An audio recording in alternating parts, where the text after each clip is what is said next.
جمال ہم نشی در من اثر کر، وکرنا من ہوا خاکم کے ہستم، میرے ہم نشین کے جمال نے مجھ میں ایسا اثر کیا وگرنہ میں تو وہی نہ چیز سمٹتی ہوں، خس خس جنہ قدر نہ میرا صاحب بنو بڑھیا،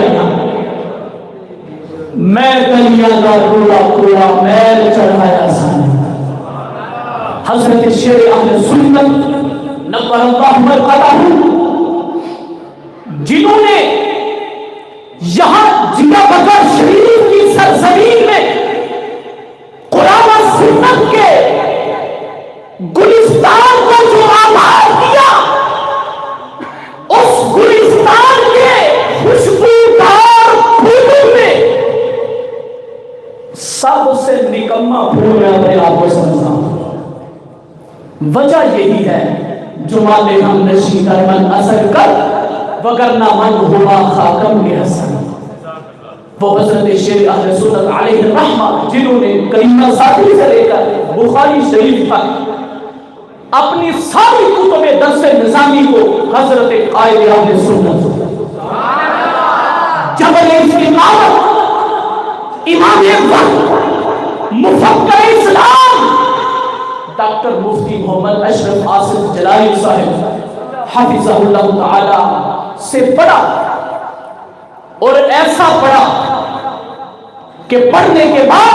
اپنی ساری زندگی مسلک کے مہذب اہل سنت و جماعت پر پختگی کے ساتھ کار بند رہے، اور دنیا کے کسی بھی کونے میں کسی بھی جگہ پر کسی بھی پارٹی مفکر کے سامنے کسی بھی طاغوت کے سامنے بات کرنے کا جب بھی موقع ملا، مسلک اہل سنت کی نمائندگی کا موقع ملا، ہر دفعہ صفحے اول میں جو شعر اٹھتا تھا اسے شعر اہل سنت کہا جاتا، وہ شاہکار جلالیت، وہ عظیم مفکر، وہ اہل سنت کا شعر جس نے ساری زندگی فکر رضا پر پہرا دیا، جس نے آج کے اس دور میں اس شہر سے دور رہنے والے دیہات میں ڈیرا لگایا، اور ڈیرا لگانے کے بعد بغیر کسی لالچ کے ساری زندگی یہاں پر دین متین کی خدمت سارے انجام دیتے رہے۔ اور انشاءاللہ العزیز ہم آپ کے وصال کے بعد آپ کے مشن کو آگے چلاتے ہوئے حضرت قائد اہل سنت حفظہ اللہ تعالی آپ کے زیر سایہ اللہ رب العزت کی بارگاہ میں دعا ہے، اللہ رب العزت ہم سب کو مسلک مہذب اہل سنت و جماعت پر مرتے دم تک قائم رکھے۔ اب اگرچہ قبلہ قائد اہل سنت اس بات سے منع فرماتے ہیں محافل میں یا ویسے ان کے نام کے نعرے لگائے جائیں تو منع فرماتے ہیں، لیکن میں دست بستہ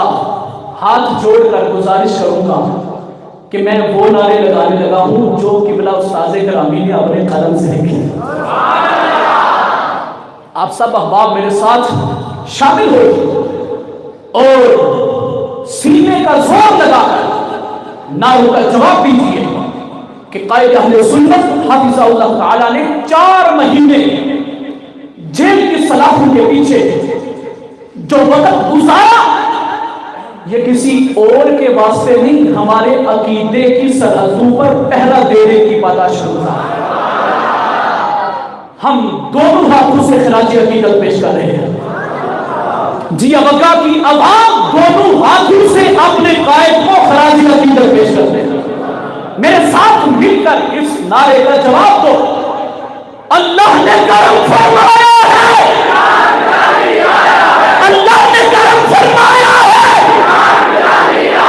اخبار مسالی آیا ہے، اخبار مسالی آیا ہے، اخبار مسالی آیا ہے، کرنے رکھوالی آیا ہے،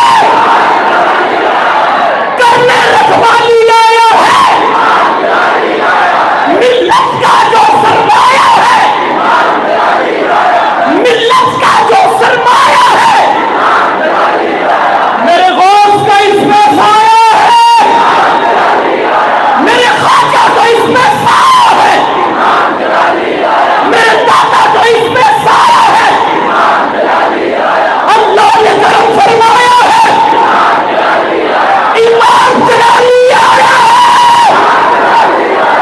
اونچا ایمان جلالی آیا ہے۔ اتنا اونچا بولو کہ یہاں سے ہوتی ہوئی آواز ایران تک پہنچ جائے۔ اللہ نے کرم فرمایا ہے،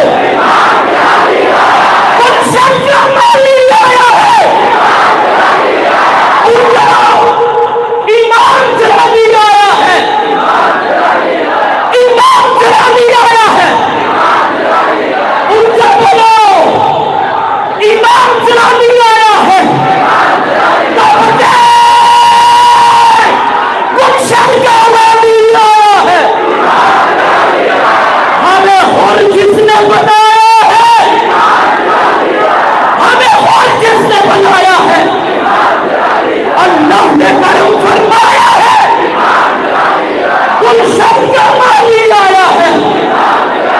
کرنے رکھوالی آیا ہے۔ حضرت قائد اہل سنت حافظ اللہ تعالی اللہ رب العزت آپ کا سایہ تا دم آخر ہمارے سروں پر قائم و دائم رکھے۔ وما علینا الا البلاغ المبین۔ اب آپ کی سماعتوں کی نظر قبلہ قائد اہل سنت کو کرنے لگا ہوں۔ آپ تمام احباب اس نعرے میں شامل ہو جائیے، لبیک لبیک لبیک یا رسول اللہ، لبیک لبیک لبیک یا رسول اللہ، لبیک لبیک لبیک یا رسول اللہ، لبیک لبیک لبیک یا رسول اللہ، لبیک لبیک لبیک یا رسول اللہ، لبیک لبیک لبیک یا رسول اللہ، لبیک لبیک۔ کون ہے میرا نہیں بیٹھے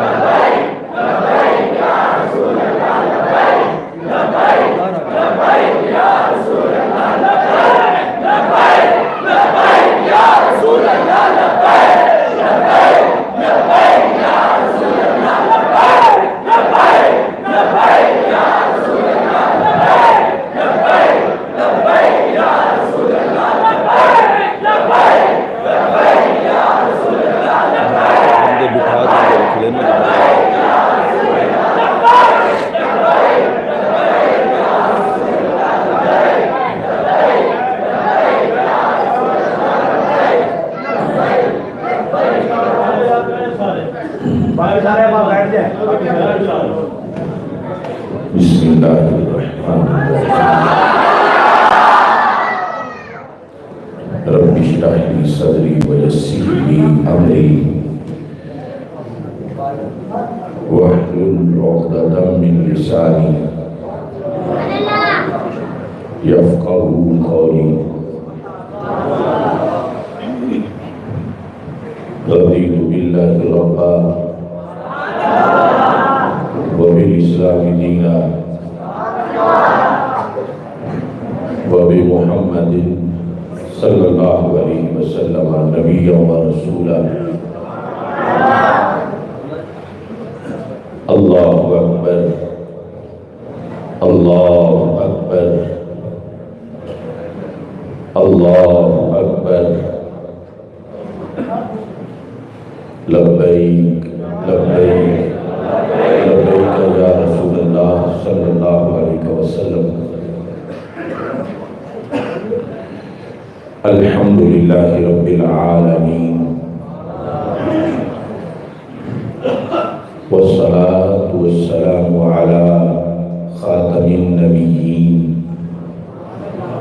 سيد الأولين والآخرين وعلى آله وأصحابه أجمعين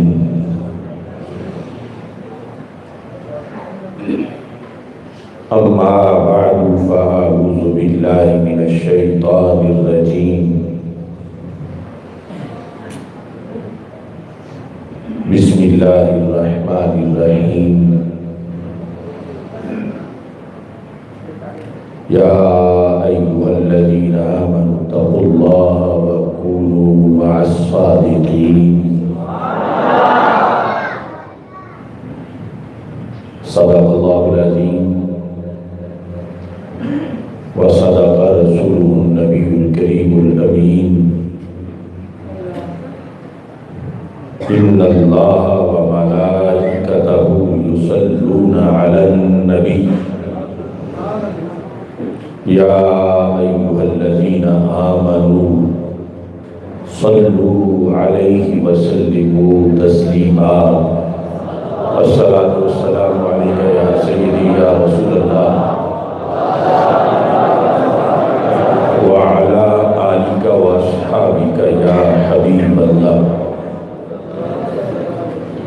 الصلاة والسلام عليك يا سيدي يا خاتم النبيين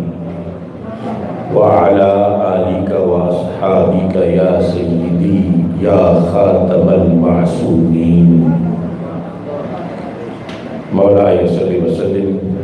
دائما أبدا على حبيبك خير الخلق كلهم منزه عن شريك في محاسنه وجوهر الحسن فيه غير منقسم محمد تاج رسل الله قاطبة محمد صادق الأقوال والكلم محمد ذكره روح لأنفسنا محمد شكره فرد على الأمم رب صل وسلم دائما أبدا على حبيبك خير الخلق كلهم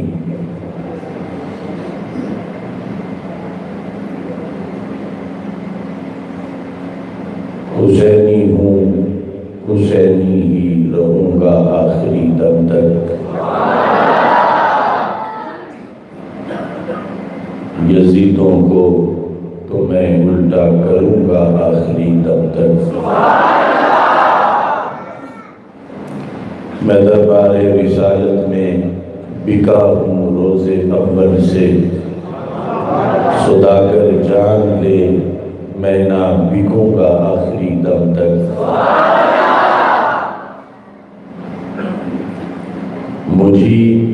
مجھے تنہائی کی قیدوں میں رکھ کے روکنے والوں نہ تم سے میں رکا ہوں نہ رکوں گا آخری دم تک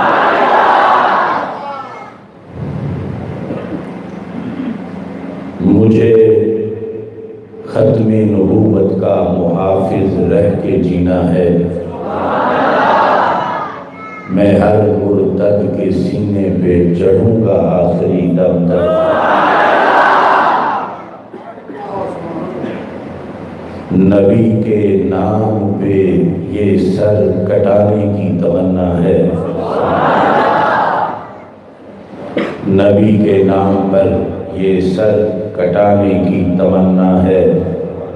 صدا لبیک کی دیتے جیوں گا آخری دم تک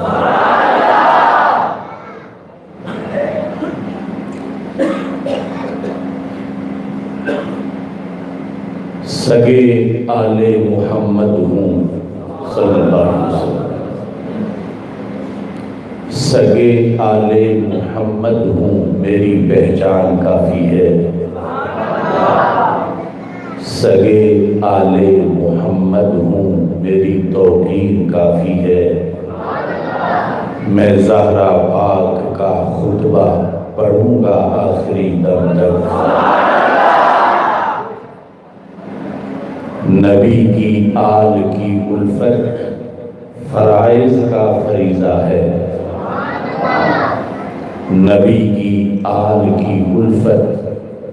فرائض کا فریضہ ہے میں اس عطرت کی عظمت پہ مروں گا آخری دم تک نبی کے 4 یاروں کا قصیدہ پڑھ کے جیتا ہوں نبی کے ہر صحابی کا قصیدہ پڑھ کے جیتا ہوں جسے ان سے چبھن ہے میں چبھوں گا آخری دم تک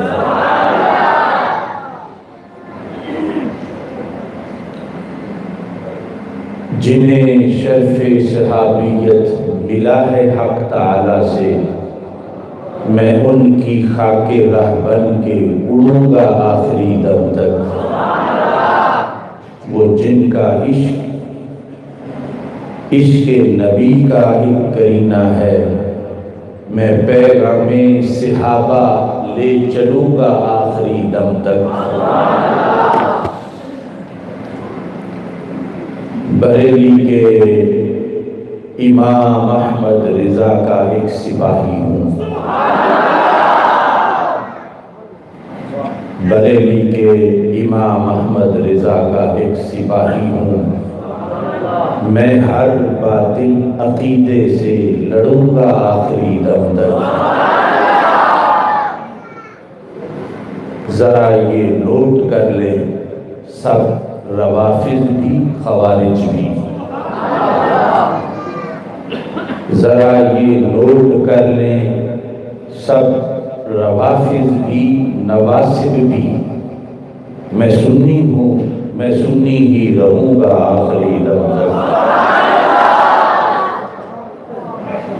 جلالی ہوں میں حضرت شاہ جلال الدین کے دم سے، جلالی ہوں میں حضرت شاہ جلال الدین کے دم سے، جلالی تھا جلالی ہوں جلالی ہی رہوں گا آخری دم تک۔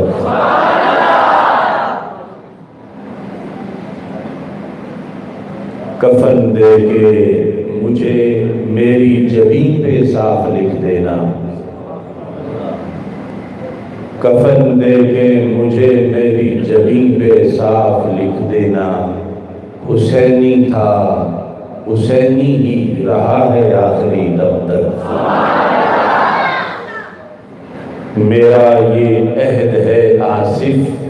خدا کی مہربانی سے، نبی کے نام کے صدقے بڑھوں گا آخری دم تک۔ اللہ تبارک و تعالی جل جلالہ وعم نوالہ وعظم برہانہ وعظم شانہ وجل ذکرہ وعز اسمہ کی حمد و ثنا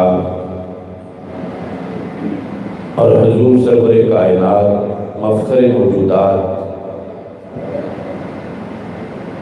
زینت بزم کائنات دستگیر جہاں ہم گسار زمان سید سروراں حامی بے قسم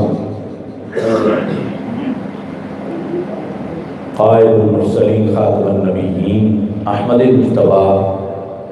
جناب محمد مصطفیٰ صلی اللہ علیہ وآلہ واصحابہ وبارک وسلم کے دربار گوہربار میں ہدیہ درود و سلام پیش کرنے کے بعد السلام علیکم ورحمۃ اللہ وبرکاتہ۔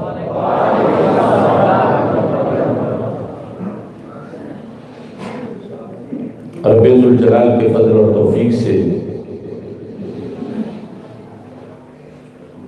مرکز اہل سنت جیرہ بگہ شریف میں قندیل نورانی شہباز لامکانی غوث سمدانی حضرت سیدنا غوث اعظم جیلانی الحسنی والحسینی قدس السر العزیز کی یاد میں عظیم الشان غوث اعظم کانفرنس کا انعقاد کیا جا رہا ہے۔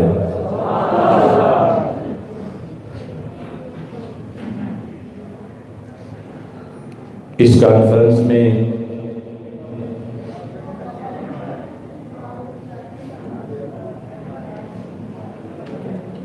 شیخ الحدیث والتفسیر مفکر اسلام مناظر کبیر شیر اہل سنت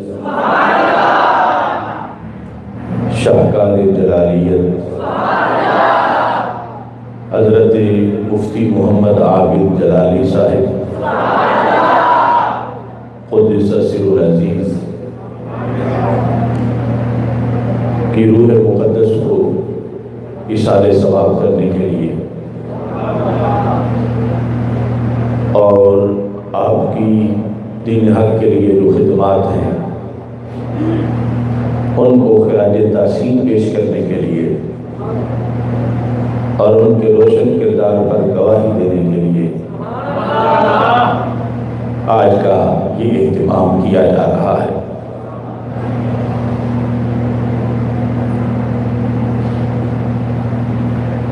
قرآن مجید قرآن رشید میں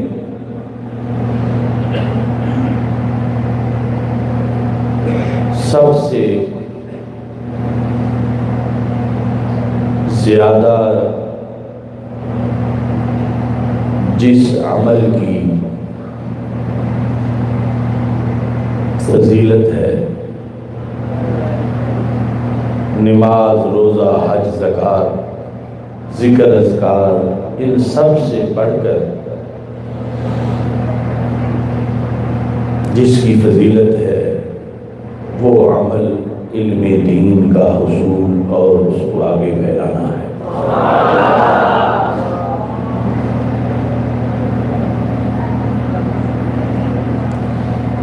امام بخاری رحمۃ اللہ علیہ نے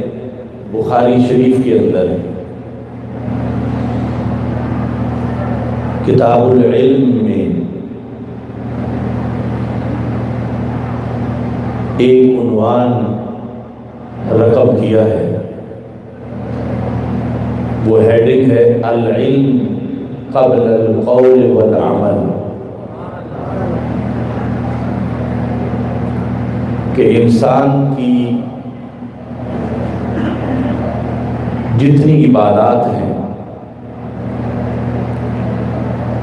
جتنے اچھے کام ہیں، ان کی بڑی دو کیٹیگریز ہیں، یا ان کا تعلق قول سے ہے یا کسی دوسرے عمل سے ہے۔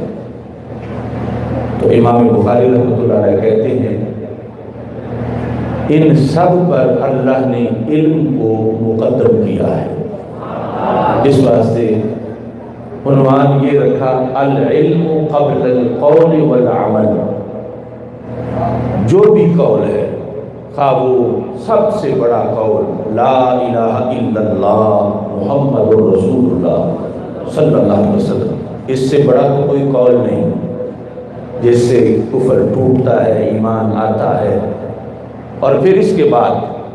نیکی کا جو میٹر ہے وہ چلتا ہے اور بندے کے اچھے کاموں پہ ثواب ملتا ہے۔ یہ قول اور اس کے علاوہ جو بھی عمل ہے وہ نماز، روزہ، حج، زکوٰۃ، جہاد، تبلیغ، امام بخاری کہتے ہیں ان سب سے پہلا مرتبہ جو ہے وہ علم دین کا ہے۔ العلم قبل القول والعمل۔ تو امام بخاری رحمۃ اللہ علیہ کا یہ طریقہ ہے کہ وہ ہیڈنگ جو ہوتا ہے اس میں دعویٰ کرتے ہیں اور نیچے پھر آیت سے دلیل پیش کرتے ہیں، اگر ڈائریکٹ آیت میں نہ ہو تو پھر حدیث سے دلیل پیش کرتے ہیں۔ تو یہاں انہوں نے قرآن سے دلیل پیش کی ہے اس دعوے پر کہ ہر ورد، وظیفہ، ہر اچھا کام، ہر جہاد، اس سے پہلے رتبہ ہے علم دین کا۔ دلیل کیا ہے؟ قرآن کی آیت پڑھتے ہیں فَاعْلَمْ أَنَّهُ لَا إِلَهَ إِلَّا اللَّهُ۔ یہ آیت ہے جس کا مطلب ہے اللہ فرماتا ہے جان لو کہ اللہ کے سوا کوئی معبود نہیں۔ تو امام بخاری کہتے ہیں کہ لا الہ الا اللہ سے پہلے جس چیز کا ذکر ہے وہ ہے فَاعْلَمْ، کہ علم حاصل کرو اس چیز کا کہ اس کے سوا کوئی معبود نہیں۔ تو لا الہ الا اللہ سے پہلے بھی جس کا مقام ہے اسے مقام علم کہا جاتا ہے، اور اس کے بعد پھر اس پر احادیث کو لکھا۔ ہر سنت کا بڑا ثواب ہے، اور سنت بڑا جامع لفظ ہے. یقیناً قبلہ شیر اہل سنت زیدہ شرفہ نے آپ کو یہ بتایا ہوگا، کیونکہ میں نے کلاس میں ان کو پڑھایا تھا. ایک لفظ سنت وہ ہوتا ہے کہ جو درجے میں واجب سے نیچے ہے، فرض سے نیچے ہے، کیونکہ فرض اوپر ہے، پھر واجب ہے، پھر سنت ہے. لیکن ایک لفظ سنت وہ ہے جس کے اندر ہی فرض ہے، جس کے اندر ہی واجب ہے. الطریقۃ المسلوکۃ فی الدین. اور ہمیں جو اہل سنت کہا جاتا ہے، تو اس اہل سنت میں جو سنت ہے، یہ لفظ سنت وہ نہیں ہے کہ جو فرض اور واجب سے نیچے ہو. یہ لفظ سنت وہ ہے کہ جو فرض کو بھی شامل ہے، واجب کو بھی شامل ہے، سنت کو بھی شامل ہے، نفل کو بھی شامل ہے. ورنہ ہمارا نام ہوتا اہل فرض و جماعت، اہل واجب و جماعت. اگر نام ہوتا اہل فرض و جماعت تو پھر صرف فرض آتے، واجب نہ آتے، سنتیں نہ آتی. اگر نام ہوتا صرف اہل واجب تو واجب آتے، فرائض اور سنتیں نہ آتی. لیکن ہمارا نام ہے اہل سنت و جماعت، اور قرآن میں سنت اللہ. تو یہ لفظ سنت جو ہے یہ فرض کو بھی شامل ہے، واجب کو بھی شامل ہے، سنت کو بھی شامل ہے، مستحب کو بھی شامل ہے. تو سنت کی بہت سی قسمیں ہیں. کوئی سنت 1 منٹ میں ادا ہوتی ہے، کوئی گھنٹے میں ادا ہوتی ہے. تو بخاری شریف میں ایک بڑی سنت کا ذکر ہے. رب ذوالجلال نے مجھے توفیق دی تو میں نے وہ سنت تقریباً 9-10 سال میں ادا کی. اس سنت کی ادائیگی کا نام ہے مفتی محمد عابد جلالی. کیونکہ ہمارے آقا صلی اللہ علیہ وسلم کا فرمان امام بخاری نے لکھا کہ نبی اکرم نور مجسم شفیع معظم صلی اللہ علیہ وسلم نے بڑی نیکی یہ ہے کہ بندہ خود دین پڑھے، ثم یعلم اخاہ، پھر وہ اپنے بھائی کو پڑھائے. اگرچہ یہاں بھائی سے ضروری مراد یہ نہیں کہ وہ کوئی خونی رشتے میں حقیقی بھائی ہو، کوئی مسلمان دینی بھائی، مگر اس کا جو اولین معنی ہے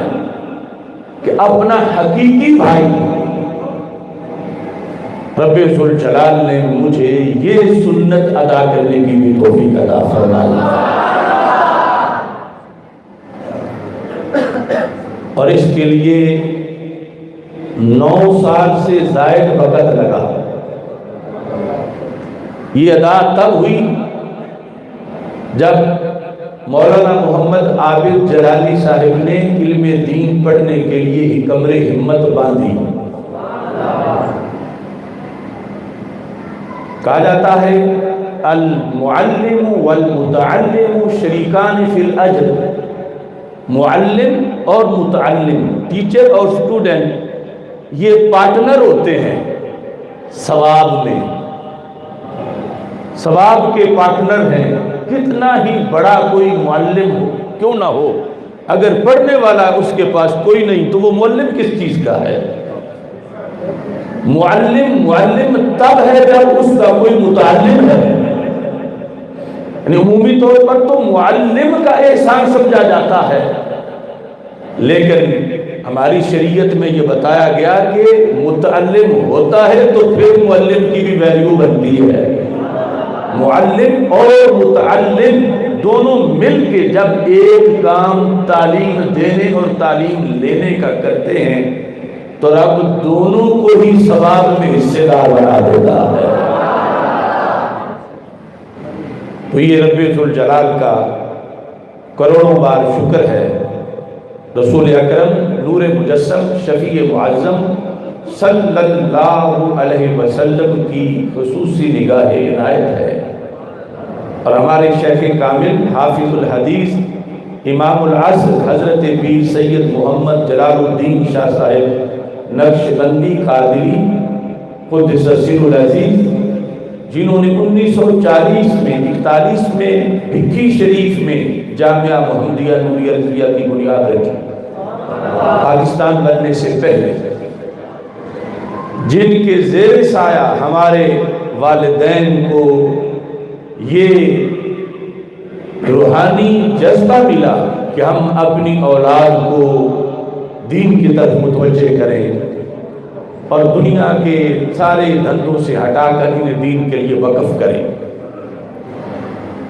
تو جس وقت میں بغداد شریف پڑھنے کے لیے جا رہا تھا، اس سے پہلے یعنی مولانا محمد عابد جلالی جو ہے یہ کئی کاموں میں مجھ سے سبقت لے گئے، جس طرح دنیا میں سے جانے میں سبقت لے گئے۔ حفظ میں داخلہ ان کا پہلے ہوا، ابھی میں سکول پڑھتا تھا میٹرک میں کہ بھکی شریف میں انہوں نے حفظ شروع کیا۔ اگرچہ حافظ بننے کے لحاظ سے میں پہلے حافظ بنا کہ میں بعد میں داخل ہوا، اور 6.5 ماہ کے اندر میں نے حفظ اللہ کے فضل سے مکمل کیا۔ لیکن ہمارے خاندان میں سب سے پہلے جو بچہ جامعہ محمدیہ نوریہ رضویہ بھکی شریف میں درویش کے لقب سے ملقب ہوا اور حفظ شروع کیا، وہ محمد عابد جلالی صاحب۔ اس کے بعد پھر آپ نے وہ سکول کی جو پڑھائی تھی اس کی طرف متوجہ ہوئے، اور پھر کالج میں یہ اعتقادی مسئلے پر ہی کچھ پروفیسروں سے ان کی کچھ سخت کلامی ہوئی اور انہوں نے چھوڑ دیا منڈی بہاؤالدین کالج سے پڑھنا، اور پھر اپنی جو زرعی زمین تھی اس کی طرف ان کی توجہ ہو گئی، اور اپنا ٹریکٹر تھا اسے چلانا شروع کر دیا، اپنی زمین کاشت کرنا شروع کر دی۔ لیکن رب ذوالجلال کو منظور کچھ اور تھا کہ گندم بیجنے والا کبھی علم و حکمت کا گلشن بھی آباد کرے گا۔ تو میں نے جس وقت بغداد شریف جانا تھا تو میرے ساتھ ان کو سفر کرنے کا موقع ملا، کیونکہ میری کراچی سے فلائٹ تھی۔ کراچی میں قائد اہل سنت حضرت مولانا شاہ احمد نورانی صدیقی رحمۃ اللہ علیہ سے بھی ملاقات کرنا تھی، اور پھر کراچی سے جارڈن اردن تک فلائٹ تھی، اور پھر وہاں سے بذریعہ روڈ عراق جانا تھا۔ تو یہ ایک لمبا سفر ٹرین کا، اتنا میں بھی پہلی بار کر رہا تھا، وہ بھی پہلی بار کر رہے تھے، اور ساتھ ہمارے ماموں جان تھے عطا محمد جو پیچھے ایک پروگرام میں یہاں آئے بھی تھے۔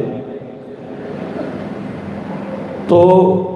اس سفر میں ان کا سارا ذہن بنا، اور بالخصوص جب قائد اہل سنت مولانا شاہ احمد نورانی صدیقی رحمۃ اللہ علیہ سے ملاقات ہوئی، میرے جانے سے ایک دن پہلے وہ بیرون ملک کسی تبلیغی دورہ سے واپس آئے، تو ان کی رہائش گاہ جو کچی میمن مسجد کے ساتھ تھی، چھوٹی سی، اگرچہ پوری دنیا میں ان کا ڈنکا بج رہا تھا، اور آج ان کا یوم وصال بھی ہے، اللہ تعالیٰ ان کے برکت پر کروڑوں رحمت نازل فرمائے۔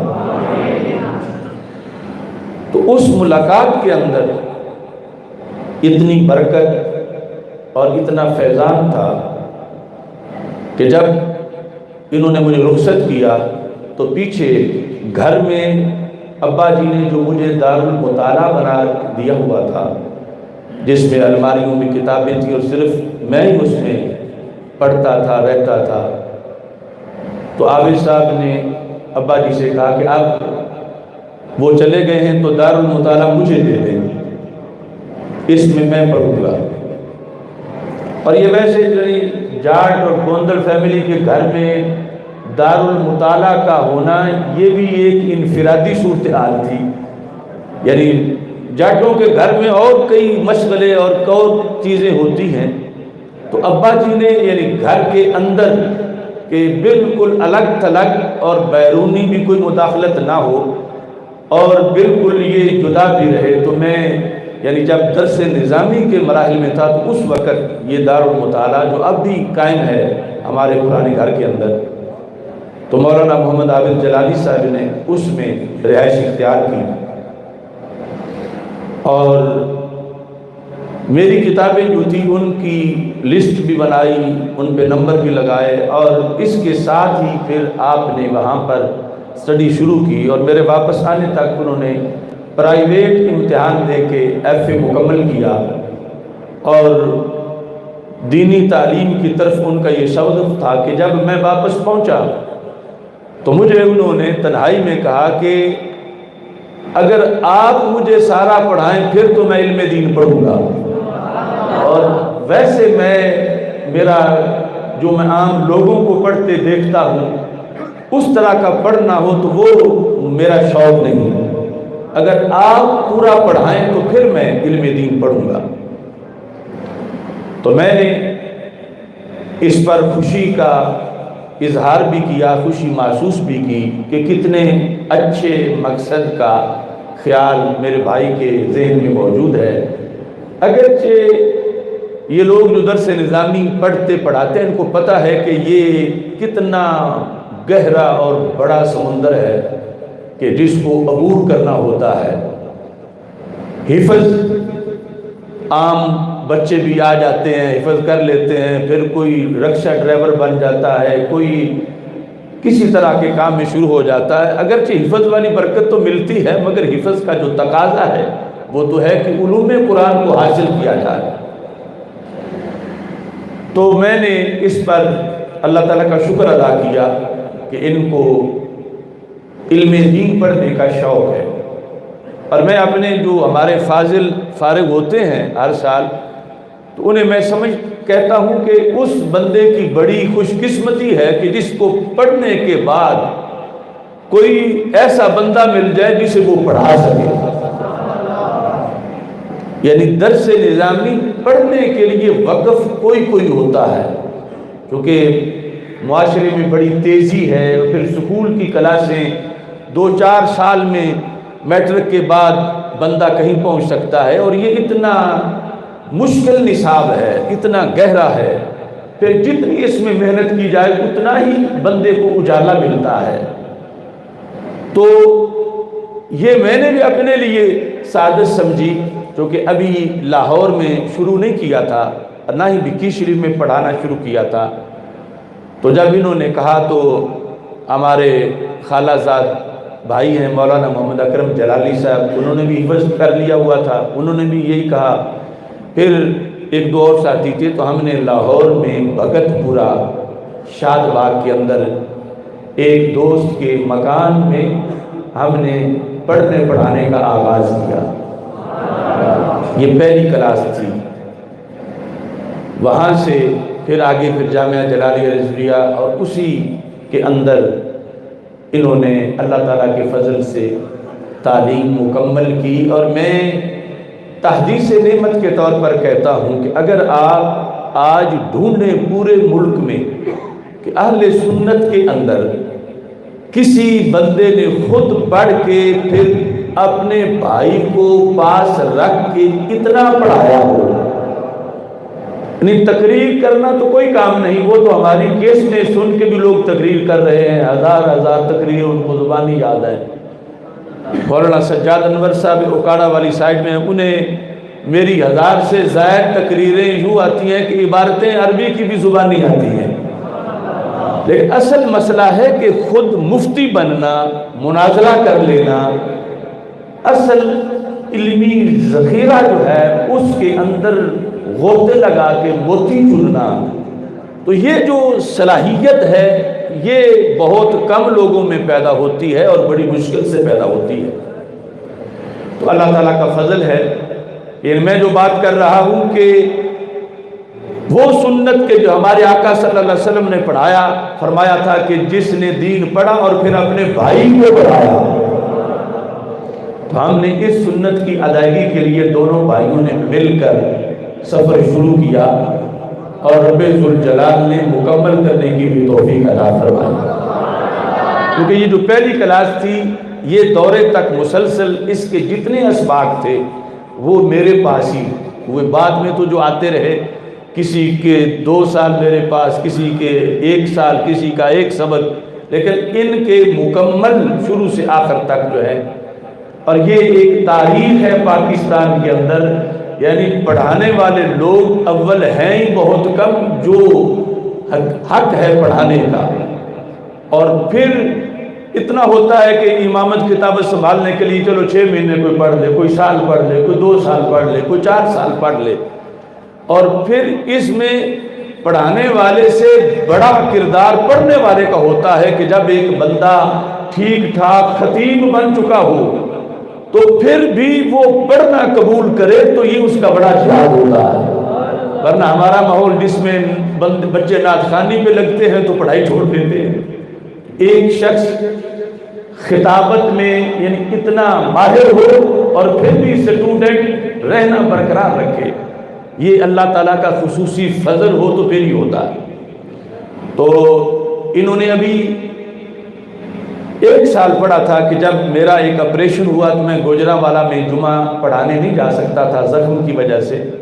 تو اس وقت میں نے ان کو تقریر، ویسے تو سکول لائف میں بھی میں جب ان کے تقریری مقابلے ہوتے تھے تو تقریریں لکھ کے دیتا رہا اور یہ پہلی پوزیشن حاصل کرتے رہے. لیکن یہ مجمع عام میں جمعہ پڑھانا یہ ایک ان مقابلوں کی تقریر سے علیحدہ تقریر ہوتی ہے. تو میں نے علم غیب کے موضوع پر ان کو تقریر تیار کرائی اور گوجرانوالہ جو مرکز ہے رضائے مجتبیٰ وہاں جمعہ پڑھانے کے لیے ان کو بھیجا. تو اللہ کے فضل سے انہوں نے بہترین طریقے سے جمعہ پڑھایا. ابھی 1 سال ہی پڑھے ہوئے تھے. پھر ابھی اسٹوڈنٹ ہی تھے کہ جس وقت میں دبئی کے دورے پر تھا اور میں واپس نہ پہنچ سکا، فلائٹ کا کوئی مسئلہ تھا، ڈیرہ غازی خان میں جلسہ تھا. تو میں نے ان لوگوں کو قائل کیا،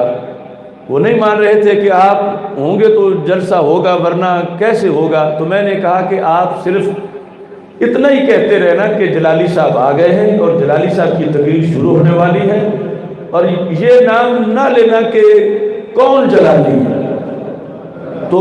عابد صاحب کو میں نے کہا کہ آپ یہاں سے بائیے ڈیرہ غازی خان جائیں اور وہاں جا کر آپ تقریر کریں.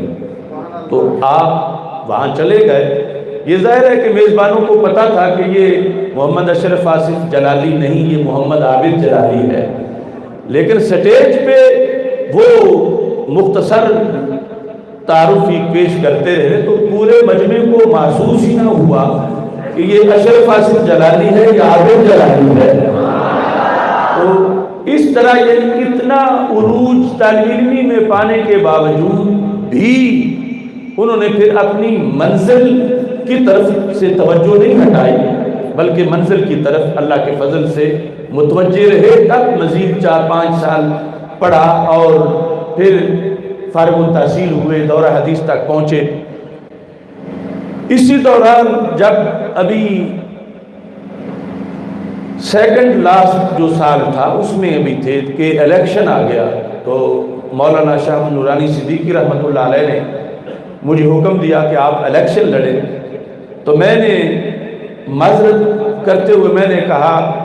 یہ سوچا ذہن میں کہ اتنی بڑی شخصیت کا حکم ہے تو یہ کس طرح اس کو مسترد کیا جائے. تو میں نے ایک تجویز دی کہ میرا چھوٹا بھائی ہے تو اس کو الیکشن لڑوا دیتے ہیں. تو یہ تھا کہ یعنی میرا وقت بھی بچ جائے گا اور نورانی صاحب رحمۃ اللہ علیہ کا حکم بھی پورا ہو جائے گا. تو یہ تھا خیال میں کہ کاغذات جمع کروائیں گے اور ہلکا پھلکا کوئی جلسہ ہو جائے گا اور یہ کارروائی ہو جائے گی. مگر وہ جب الیکشن شروع ہوا اور جلسے شروع ہوئے تو چند ہی دنوں میں ان پورے حلقے میں ہلچل مچ گئی. اور آج بھی وہ لوگ گواہ ہیں اور یہ سارے حضرات جانتے ہیں کہ قائد اہل سنت مولانا شاہ احمد نورانی صدیقی رحمۃ اللہ علیہ کسی جگہ جلسے میں خطاب فرمائیں، ان کے بعد کوئی تقریر کرے یہ تو سوال ہی پیدا نہیں ہوتا کہ کون سنے گا بیٹھ کے. ان کا آخری جملہ ختم ہوتے ہی سارے لوگ اٹھ جائیں گے. مگر یہ مولانا محمد عابد جلالی ہیں کہ ابھی طالب علم تھے انتخابی جلسہ تھا غازی آباد میں. قائد اہل سنت مولانا شاہ احمد نورانی صدیقی رحمۃ اللہ علیہ، آپ نے چونکہ الیکشن کا شیڈول بڑا بزی تھا تو ٹائم اتنا ہی دیا کہ عشاء کے فوراً بعد میں تقریر کروں گا اور پھر میں چلا جاؤں. تو عشاء کے فوراً بعد جلسے کے آغاز میں تقریر قائد اہل سنت مولانا شاہ احمد نورانی صدیقی رحمۃ اللہ علیہ نے کی. آپ تشریف لے گئے لیکن چشم فلک نے دیکھا کہ مجمع اسی طرح قائم رہا، کیونکہ یہ اعلان کیا گیا تھا کہ مولانا عابد جلالی جو اس حلقے سے امیدوار ہیں قومی اسمبلی کے، وہ ابھی خطاب کریں گے. اس وقت کتاب نشان تھا. تو یعنی اس طرح رب ذوالجلال نے ان کو طالب علمی کے زمانے میں ہی پاپولیرٹی، مقبولیت عطا کی. یہ بھی چند دن پہلے انگلش جو نیوز پیپر ہے ان میں ایک تبصرہ چھپا اور مجھ تک وہ گزشتہ رات ہی پہنچا، جس میں مولانا خادم حسین صاحب کا میرا ذکر تھا کہ یہ تحریک لبیک کیسے بنی، کیا ہوا، اور علماء جو دین کے نظام کے لیے کوشاں ہیں یہ کہاں سے یہ فکر ایک چلی. تو اس پورے آرٹیکل میں سب سے زیادہ جو تذکرہ ہے وہ مولانا محمد عابد جلالی صاحب کا ہے. یعنی شاید کہیں بیرون ملک وہ لکھنے والا لکھتا رہا، لیکن اس نے باقاعدہ پاکستان کا جو الیکشن کمیشن ہے اس کے رزلٹ کو سامنے رکھ کر اس حلقے پر بحث کی کہ لوگ دین کے اہل لوگوں کو ووٹ بہت کم دیتے ہیں، مگر جلالی نام کے جو لوگ ہیں، یعنی میرے تعارف کے بعد وہ جو تعارف تحریک لبیک یا رسول اللہ صلی اللہ علیہ وسلم کے لحاظ سے ہے، انہوں نے کہا کہ الیکشن تو انہوں نے بھی لڑا میرے بارے میں، لیکن ان سے پہلے ان کے چھوٹے بھائی محمد عابد جلالی، ساتھ یہ بھی لکھا کہ اب ان کا وصال ہو چکا ہے، کہ انہوں نے الیکشن لڑا. تو اس نے لکھا کہ ایک بہت بڑا سیاستدان وہ صرف 3000 ووٹوں سے جیت سکا عابد جلالی سے، اگرچہ وہ ہمیں پتا ہے کہ وہ دھاندلی سے جیتا. تو اعتزاز اصل کے اس نے لکھے کہ 27000 ووٹ تھے اور علامہ عابد جلالی کے 24000 ووٹ تھے اور باقی سب پیچھے تھے. یعنی یہ اس نے آج کے سینیریو میں یہ بتایا کہ یہ کب سے دین کے لحاظ سے کہ جو ہم مسجد میں پیغام دیتے ہیں یہ پارلیمنٹ بھی ہونا چاہیے، اور اس کے لیے پارلیمنٹ کا سوچنا اور دین کا جھنڈا وہاں سر بلند کرنا، اس کا جو پس منظر اس نے بیان کیا بیرون ملک میں بیٹھ کر، تو اس پس منظر میں بھی اس نے مفتی محمد عابد جلالی کو خراج تحسین پیش کیا. اور ہم اس سارے سینیریو کے اندر ان کا بار بار ذکر کیا کہ انہوں نے اس وقت الیکشن کے اندر، یعنی یہ جو دوسری پارٹیاں ہیں، پیپلز پارٹی جو کہ سرفہرست اس وقت مقابلے میں تھی، باقی پارٹیوں کا ذکر کر کے نے کہا کہ یہ دین کی سوچ کے جو نظام مصطفیٰ صلی اللہ علیہ وسلم کو اس پاکستان میں لانے کی سوچ ہے، اس میں یہ جن لوگوں کے نام کے ساتھ جلالی ہے یہ بہت ان کا نیٹ ورک پرانا ہے، اور اس طرح الیکشن کے اندر ان کا اور لوگوں کو دین کی راہ پہ متوجہ کرنے کا حصہ ہے. باقی عقائد پر پہرا دینے کے لحاظ سے تو آپ کو پتہ ہے، آپ یہاں سے بسیں بھر بھر کے ان کے ساتھ مناظروں میں جاتے رہے. آج بہت سے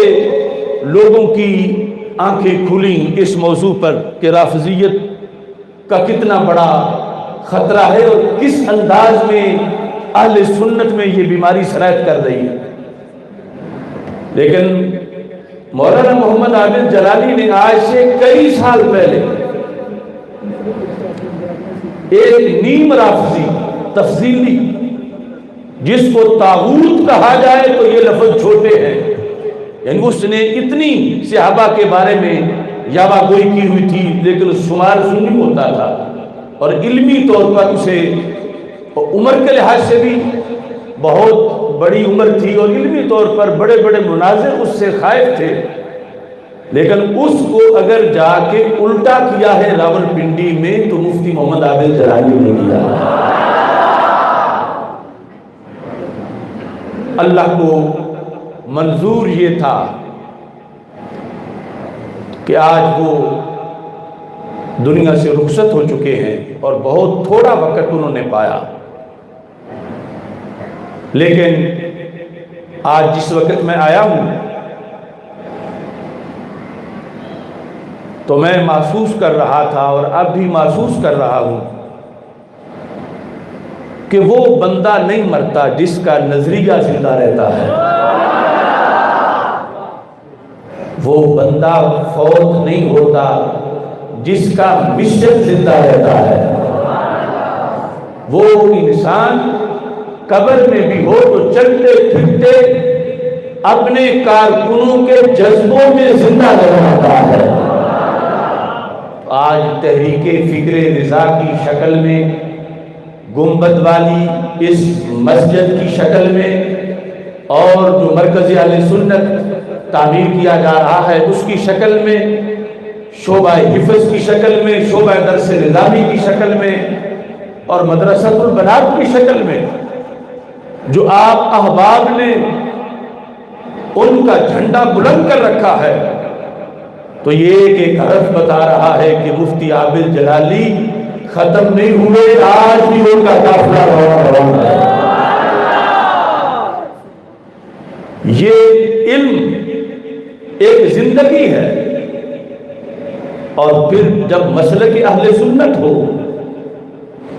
تو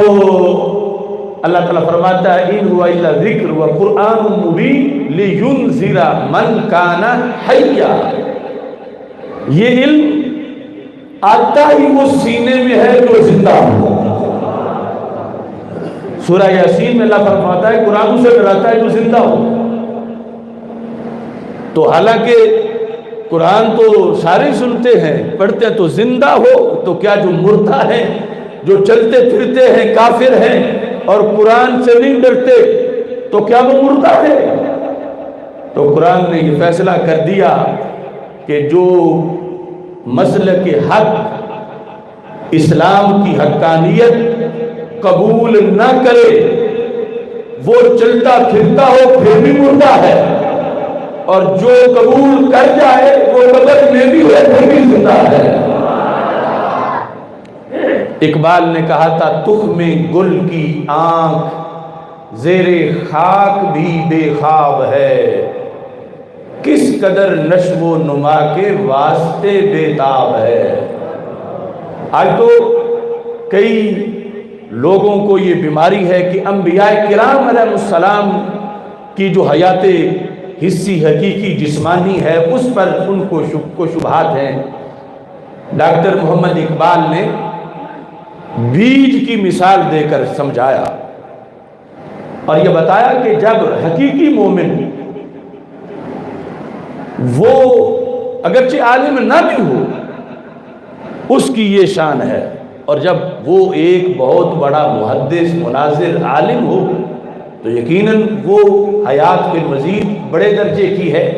اور پھر اولیاء انبیاء علیہ السلام کی حیات مزید اس کی مزید شانیں اونچی ہیں۔ تو اقبال کہتا ہے کہ جب ایک پیکرے خاکی کو زمین میں دفن کر دیا جاتا ہے تو اگر وہ قرآن کے نور سے زندہ رہا تو پھر مٹی ڈالنے سے تحریک ختم نہیں ہوتی بلکہ پہلے سے شدت اختیار کر جاتی ہے۔ اقبال مثال دیتے ہیں، کہتے ہیں تخم گل کی آنکھ زیر خاک بھی بے خواب ہے۔ آپ یقیناً دیہاتی ماحول میں کاشتکاری سے اکثر منسلک ہیں، یہ بات تو سارے جانتے ہیں کہ بیج کیسے کاشت کیا جاتا ہے۔ بیج جب کاشت کیا جاتا ہے اور اوپر مٹی دے دی جاتی ہے تو کیا کبھی یہ بھی سمجھا کہ اب مسئلہ ختم ہو گیا، کوئی بات نہیں رہی، گل مک گئی کہ مٹی اوپر ڈال دی؟ نہیں، تم کہتے ہو امید ہے کہ شگوفہ نکلے گا، امید ہے پودا بنے گا، امید ہے پھول لگے گا، امید ہے پھل بنے گا، امید ہے زمانہ کھائے گا۔ تو اقبال کہتے ہیں تخم گل کی آنکھ زیر خاک بھی بے خواب ہے کہ جو پھول کی تخم گل، گل کہتے ہیں پھول کو، تخم کہتے ہیں بیج کو، اقبال کہتے ہیں جو پھول کا بیج ہے جب اس کو مٹی میں دفن کر دیا، جب تک دفن نہیں کیا تھا اور صورتحال تھی، جب اس بیج کو مٹی میں دفن کیا، اقبال کہتے ہیں اس کو مٹی کے نیچے نیند ہی نہیں آتی، تخم گل کی آنکھ زیر خاک بھی بے خواب ہے، اسے نیند نہیں آتی، کیوں؟ کس قدر نشو و نما کے واسطے بےتاب ہے۔ سردی مرکز سے بھی افسردہ ہو سکتا نہیں، خاک میں دب کر بھی اپنا سوز کھو سکتا نہیں، پھول بن کے اپنی تربت سے نکل آتا ہے یہ، موت سے گویا قبائے زندگی پاتا ہے یہ،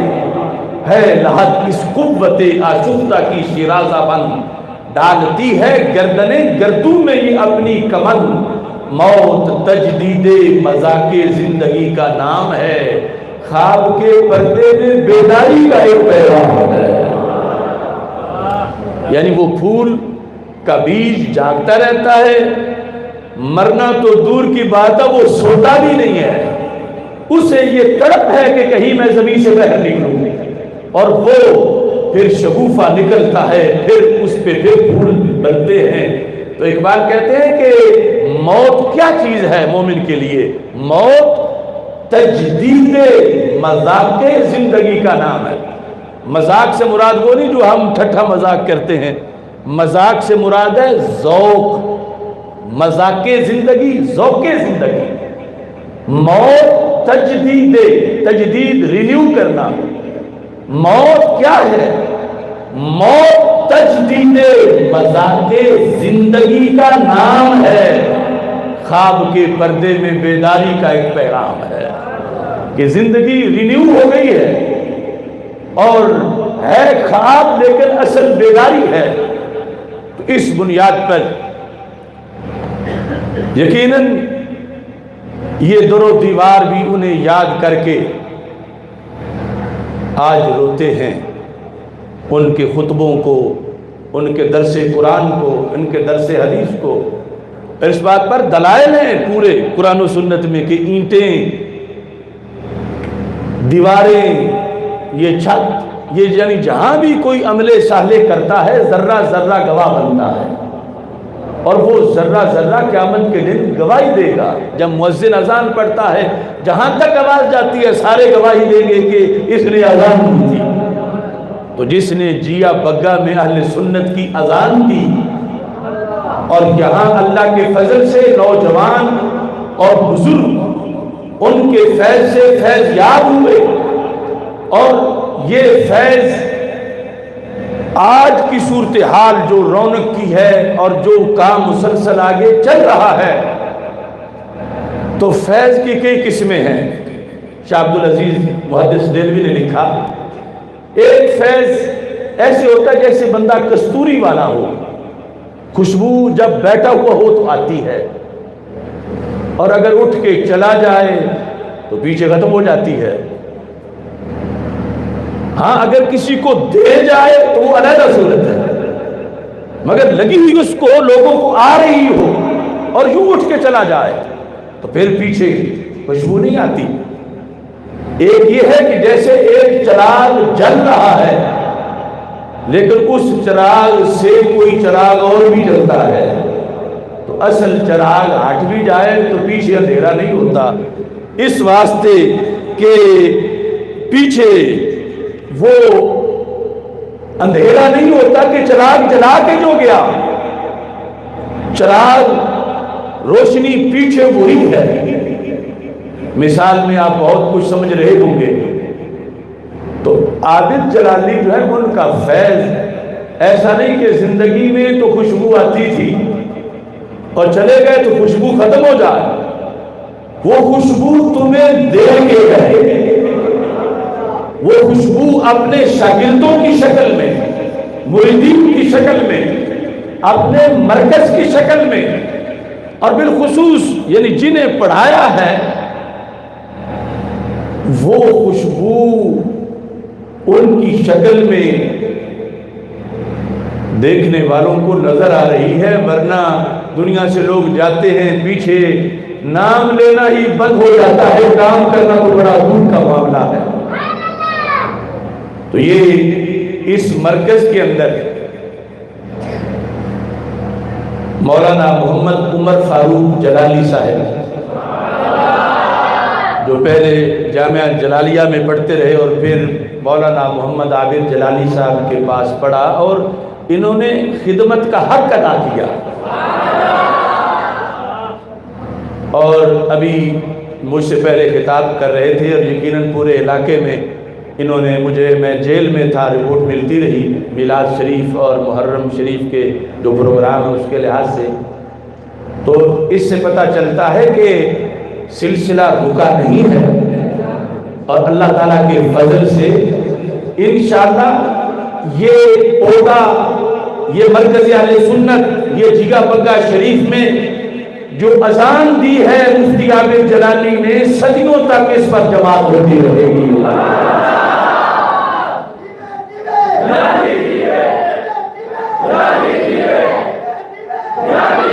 تو میرے ساتھ مل کے آپ نے زندہ باد کا نعرہ لگانا ہے۔ مناظر اسلام مفتی محمد عابد جلالی صاحب، شیر اہل سنت مفتی محمد عابد جلالی صاحب، شہکار جلالیت مفتی محمد عابد جلالی صاحب۔ اس پر میں ایک دلیل حدیث شریف سے بھی پیش کر دوں۔ اگلے دن یہاں کے احباب میرے پاس مرکز صراط مستقیم میں پہنچے، اور یہ جب میں دیکھتا ہوں تو مجھے فوراً اپنے بھائی کی یاد آتی ہے۔ تو یہ میں نے کہا کہ شورا اپنی ایک مرتب کریں، تو انہوں نے بتایا کہ شورا تو وہ ہماری بنا گئے تھے، اور محمد اسلم جلالی صاحب جو ہیں ان کو امیر منتخب کیا تھا۔ تو یہ جتنے بھی سفید ریش بزرگ ہیں ان کے سائے کے نیچے جوان، ان کو برکت سمجھیں، یہ جہاں پر تنبیہ کرے تو اس پر غصہ نہ کریں چھوٹے، ان کے زیر سایہ، ان بڑوں کے زیر سایہ نوجوان ہمت کر کے اس مشن کو آگے چلائیں، اور یہی یعنی وہ ذریعہ ہے کہ جس سے تمہارا تعلق مضبوط رہے گا اپنے استاذ کے ساتھ، اپنے پیر کے ساتھ، اپنے مرشد کے ساتھ، آپس میں دوریاں نہ ہوں، سارے احباب مل جل کر اس مرکز کے ساتھ وابستہ رہیں۔ مجھے انہوں نے وقت دینے کے لیے کہا تو میں بھی انشاءاللہ گاہے بگائے حاضر ہوتا رہوں گا، اور 24 گھنٹے یہاں پر مولانا محمد عمر فاروق جلالی صاحب رونق افروز ہیں، دیگر مدرسین ہیں، اور انشاءاللہ جب شعبہ جات بڑھیں گے تو اور مدرسین ہم بھیج دیں گے۔ اور اس وقت یہ یعنی خطابت، امامت اور تدریس جو 24 گھنٹے ڈیوٹی ہے وہ مولانا محمد عمر فاروق جلالی صاحب کی ہے، اور جو شورا پہلے سے قائم ہے وہی سارے انتظامات یہاں کے، اور جو اللہ کے فضل سے بڑا مرکز بن رہا ہے وہاں وہ ساری نگرانی کریں گے، کیونکہ میری پوری ملک اور پورے ملک میں دنیا میں مصروفیات ہیں، تو میں یہاں اور اپنے درمیان ایک رابطہ جو ہے وہ مفتی محمد رضا مصطفیٰ راضی صاحب کی بھی ڈیوٹی لگا رہا ہوں کہ وہ عمر فاروق صاحب سے اور یہاں کے سارے احباب سے مسلسل رابطے میں رہیں، اور ہفتے میں یا 2 ہفتوں کے بعد ضرور یہاں پر آئیں۔ اور اللہ کا فضل ہے کہ محمد رضا مصطفیٰ صاحب یہ بھی چھوٹے سے تھے جب ہم ان کو لاہور میں لائے، اپنے پاس ہی حفظ کروایا، اور پھر درس نظامی مکمل کیا، اب وہ مرکز صراط مستقیم میں تدریس کر رہے ہیں، اور یہ بھی مولانا محمد عابد جلالی صاحب کے بھی شاگرد ہیں۔ تو یہ یہاں پر رابطہ رکھیں گے، اور کوئی چیز بھی کہیں کسی کو محسوس ہو کہ نقصان ہو رہا ہے یا کوئی مسئلہ بن گیا ہے تو ہر بندے کو حق ہے وہ ڈائریکٹ بھی مجھ سے رابطہ کر سکتا ہے کہ وہ میرے فون نمبر پر مجھے رابطہ کرے۔ یہ آصف صاحب بیٹھے ہیں، شفیع صاحب بیٹھے ہیں، ان میں سے کسی کے ذریعے سے میرے ساتھ رابطہ کر لے، کیونکہ کئی نشیب و فراز آتے رہتے ہیں۔ مسئلہ بن جانا کوئی اللہ مسئلہ نہ بنائے یہ کوئی بڑی بات نہیں ہے، لیکن افہام و تفہیم کے ساتھ اس رونق کو کئی گنا زیادہ کرنا یہ ہم سب کی ذمہ داری ہے۔ اور اس پر حدیث شریف میں یہ پیش کرنا چاہتا ہوں کہ یہ تحریک فکر رضا بدستور قائم رہے گی، اور علامہ عابد جلالی صاحب کے صاحبزادگان اللہ ان کو سلامت رکھے، حافظ محمد کعب جلالی صاحب اور محمد وہب جلالی صاحب، ہم کوشش کریں گے کہ انہیں پورا محمد عابد جلالی بنائیں۔ اللہ ہماری اس حسرت کو، اس دعا کو پورا کرے۔ جب تک وہ مکمل تیار ہو کے یہاں امور سنبھال نہیں لیتے اس وقت تک یہ ذمہ داری آپ کے کندھوں پر، میرے کندھوں پر ہے، اور یہ یعنی مرکز مفتی عابد جلالی کے نام سے ہی موسوم رہے گا، تحریک فکر رضا اسی طرح قائم رہے گی، اور جو ان کے مریدین ہیں وہ ان کے مریدین ہی شمار ہوتے رہیں گے، اور جن کا ان سے تعلق ہے وہ اپنے تعلق کو ان سے ہی ظاہر کرتے رہیں۔ حدیث شریف میں ہے من احیا ارضا میتا فہیا لہو، یہ بظاہر تو ہے کہ جو بنجر زمین آباد کر لے، سرکار فرماتے ہیں وہ اسی کی ہوتی ہے۔ بنجر زمین کسی صحرا میں جس نے جا کے آباد کر لی، سرکار فرماتے ہیں اب اس سے کوئی حکومت نہ چھینے، وہ اسی کی ہے۔ تو جن سینوں کو آ کے آباد کیا عابد جلالی نے، جنہیں پڑھایا، جن کے عقائد کو چمک دی، اور جن کی غیرت اور حمیت دینی کو مزید دوبارہ کیا، جو اندھیرے مٹا کر یہاں جیا پکا شریف میں سویرے آباد کیے، تو آپ ان کے نعرے لگائیں اور ان کے فیض کی بات کریں تو یہ کوئی عجیب بات نہیں۔ حدیث ہے کہ جو جس زمین کو آباد کرتا ہے وہ اسی کی ہوتی ہے۔ اس واسطے آپ نے ان کا بن کے رہنا ہے، اور جو دین کے ساتھ وفا ہے، اب بندہ زندہ ہو تو اس وقت ابھی آزمائش ہے، اللہ ہم سب کو آخری سانس تک دین پہ قائم رکھے اور دین پہ ہمارا خاتمہ ہو۔ لیکن موت کا ایک فائدہ یہ ہوتا ہے کہ جب جس پر آ چکی ہو اس سے خطرے ٹل جاتے ہیں۔ اب وہ تو دین بچا کے دنیا سے چلا گیا، اس پر تو کوئی خطرہ نہیں ہے۔ اس بنیاد پر ایک لحاظ سے جانے والا جو ہے وہ سینئر ہو گیا ہے کہ اب شیطان کے وہ خطرے ٹل گئے ہیں کہ کہیں پھسلائے، کہیں بھٹکائے اور کہیں ایمان کو معاذ اللہ لوٹے۔ تو اس بنیاد پر آپ نے ایک پکے، خالص، سچے، روشن تعلق کو ان کے ساتھ قائم رکھتے ہوئے ان کے مشن کا سپاہی بن کے جینا ہے۔ فکر رضا کے نعرے لگانے ہیں، ختم نبوت پہ پہرا دینا ہے، ناموس رسالت کا سپاہی بننا ہے، اہل بیت اطہار اور صحابہ کرام رضی اللہ تعالی عنہم کی عظمت و شان کا دفاع کرنا ہے، مرکز کی تعمیر بھی کرنی ہے، اور اپنے بیٹے بھی پیش کرنے ہیں کہ جو پڑھیں اور پھر کل پتہ چلے کہ ایک بندہ اگر اپنی نسل کے اندر کتنا ہی بڑا دنیاوی منصب کا کوئی حامل چھوڑ کے جائے تو فرشتوں میں اس کا چرچا نہیں ہوتا، جو اپنی نسل میں حافظ چھوڑ کے جائے اس کا چرچا آسمانوں میں بھی ہوتا ہے، اور اگر نسل میں وہ عالم دین چھوڑ کے جائے، مفتی، مناظر، محقق، فقیہ، تو پھر تو بہت زیادہ اس کے تذکرے بھی ہوتے ہیں، اور پھر اس کی قبر میں مسلسل جو پیچھے پڑھایا جاتا ہے سارا فیض اس کی قبر میں جاتا ہے، خواہ وہ خود راما تھا، گاما تھا، کوئی کسان تھا، کوئی مزدور تھا، مگر اس کی نسل میں حافظ ہے، نسل میں قاری ہے اور نسل میں عالم ہے، تو پھر مسلسل قبر میں وہ فیض پہنچتا ہے۔ تو یہ ہم چاہتے ہیں سارے کہ ہماری اگلی منزلیں آسان ہوں اور وہاں پر ہمارے لیے اہتمام ہو، تو دنیا کی کوئی طاقت ایسی نہیں، کروڑ امریکہ مل جائیں، کسی ایک قبر میں اے سی نہیں لگوا سکتے، کروڑ امریکہ مل جائیں، کسی ایک قبر کے اندر رونق نہیں لگا سکتے، لیکن اس قرآن کی اکیلی سورہ ملک بھی یہ کام ادا کر دیتی ہے۔ اس واسطے اس بڑے مشن کے ساتھ آپ نے منسلک رہ کے آگے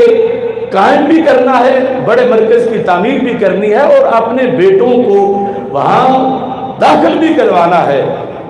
میری دعا ہے کہ یہاں سے ہزاروں علماء تیار ہوں اور پوری دنیا میں جا کر وہ تبلیغ دین کا کام کریں۔ اللہ تعالی ہم سب کا حامی و ناصر ہو۔ وآخر دعوانا ان الحمد للہ رب العالمین۔